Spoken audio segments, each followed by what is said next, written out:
My name's Stephen Merrell. I am a physician, MD. I also got a Master's of Public Health degree out of the University of Virginia. Born and raised out there in Virginia and have really enjoyed making a career here in the state of Utah. I married a Utahn and we are living and I'm practicing here in Davis County. So we've got a very, very good life, several children, and life is really, really good. I was hoping to talk a little bit about safety and suicide awareness. Many people are becoming more aware of suicide and mental health because of the COVID pandemic. And it's my encouragement that if you're somebody who has a firearm, that's wonderful. This is not a, oh my gosh, you can't or shouldn't have a firearm, but please keep it safe. Have a gun lock, have it in a safe, because the majority of accidents as well as lethal fatalities that occur with a firearm are suicide. So the statistic is 85% of all deaths in the state of Utah that happen because of a firearm are because of suicide. And so we need to do a better job in our community of keeping them safe. The majority of fatalities as well happen where there is no gun safe, there is no gun lock, and the firearm is loaded. It's always a good thing to keep the ammunition separate from the firearm itself.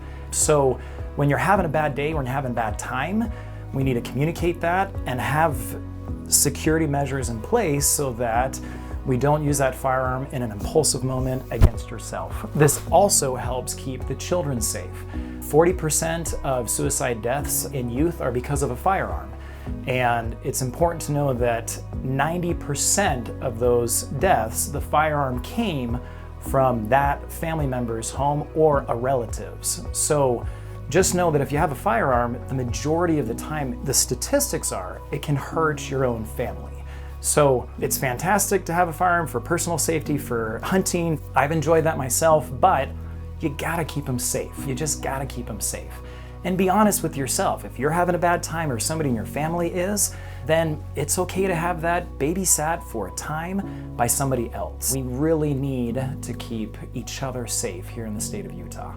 The majority of suicide attempts are happening with poisonings. It's not as high for firearms. Now, firearms are still very important. Like I said, 45% of all deaths by suicide for our youth nationally are occurring with a firearm. In the state of Utah, the large majority of attempts are with some kind of poisoning, drug overdose, various medicines that are over the counter. When I'm treating somebody that is feeling suicidal, we have somebody else manage those medicines. And it seems a little simplistic, but we have mom or dad every day come and give a medication so that it's safely taken, it's safely administered. And that keeps the teenager in a not fun time from taking more of them when they feel impulsive. We've also learned that the majority of suicides happen in an impulsive moment. Most folks don't necessarily say, well, I'm gonna take my life. Today they feel trapped, they feel like there's nothing else. And if we can help them stay safe in the minutes to a few hours of that impulsivity, we save a life. And that's why access to lethal means is so important. If the firearm is locked, if the medicines aren't present, if there's connections with those individuals, we save a life. And that life goes on to be fulfilling and enjoyable.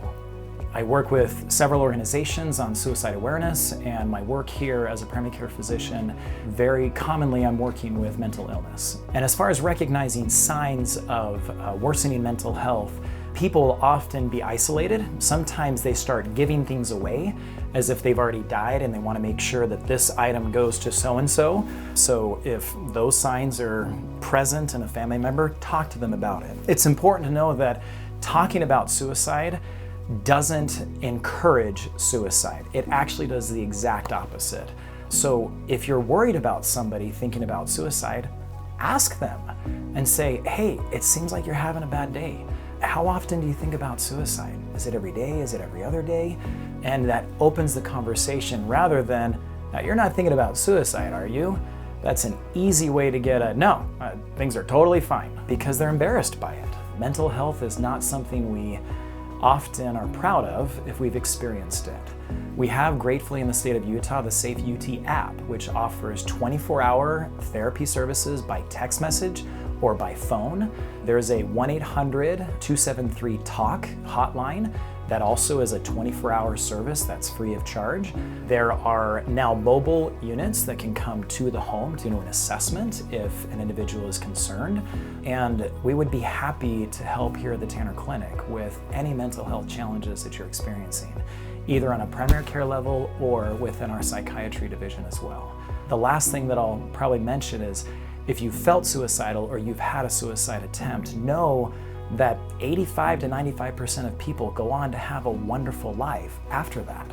So treating mental illness is going to create the norm of a good life down the road.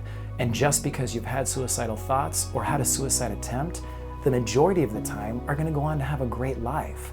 So let's help you have that life and be as wonderful as you want. I want a healthy neighborhood, a healthy community, and so that's what I work towards every day.